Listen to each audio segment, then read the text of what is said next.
ఒక చాలా ఇంపార్టెంట్ కేసుకి సంబంధించి Bollywood heroine, doctor, model, dancer, multi talented artist Kadambari Jethwani, ఆవిడ్ని కుక్కల విద్యాసాగర్ అనేటువంటి వైఎస్ఆర్సీపీ నేత ఏ విధంగా హరాస్ చేశాడు, ఏ విధంగా కేసులు ఆవిడ మీద ఫ్రేమ్ చేశారు, చేసినటువంటి దాంట్లో IPS Vishal Gunni, PSR Anjaneyulu and team ఇంకా చాలామంది ఉన్నారు, కాంతిరాణా టాటా ఇలాంటి వాళ్ళు, వీళ్ళందరూ ఏం చేశారు, ఆ కేసు ఎలా ఫ్యాబ్రికేట్ చేశారు, తప్పుడు డాక్యుమెంట్స్ ఏ విధంగా సృష్టించారు, ఇవన్నీ కూడా చూసిన తర్వాత ఈరోజు బయటపడ్డటువంటి ఇంకొక వాస్తవం ఏంటంటే కంప్లీట్ కేస్ డైరీ.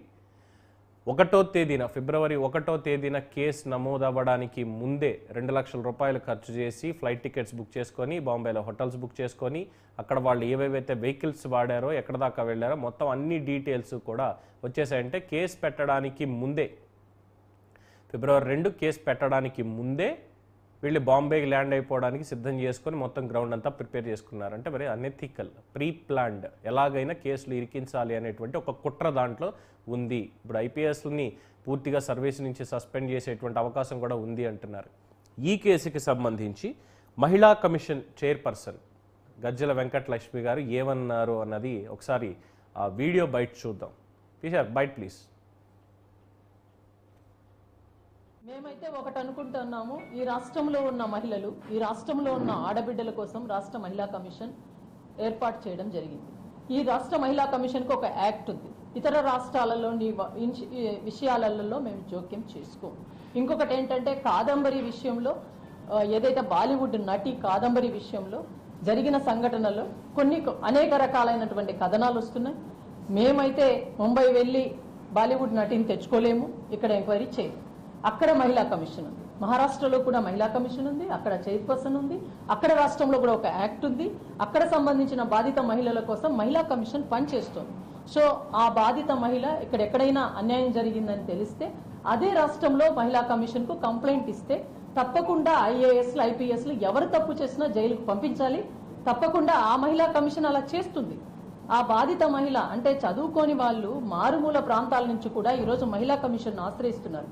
పోలీస్ డిపార్ట్మెంట్లో ఎక్కడైనా అలసత్వం జరిగినా, అధికారుల దగ్గర అలసత్వం జరిగినా ఇమీడియట్ గా వారి హక్కులు ఉన్నాయి, వారి హక్కులను కాపాడుకోవాలి, వారి హక్కుల కోసం మేము వస్తాము, మాకు చేయాల్సిన బాధ్యత మీ మీద ఉంది అని నిలదీస్తున్నారు మహిళలు.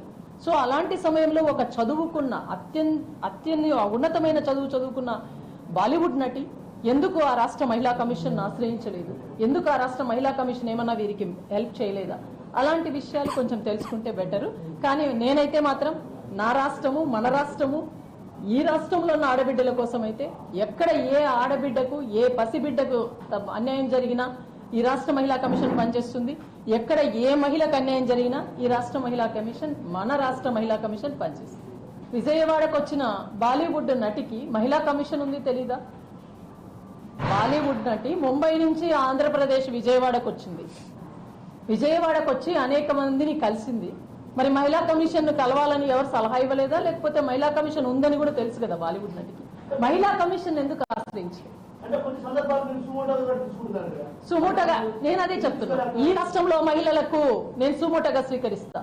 అది ఏ ప్రాంతమైనా, ఏ రాజకీయ పార్టీలైనా నేను సుమోటగా స్వీకరించేదానికి మహిళా కమిషన్. నేను చెప్తున్నా, ముంబైకి చెందిన, మహారాష్ట్ర రాష్ట్రానికి చెందిన మహిళ మీద నేను సుమోటగా తీసుకోలేను.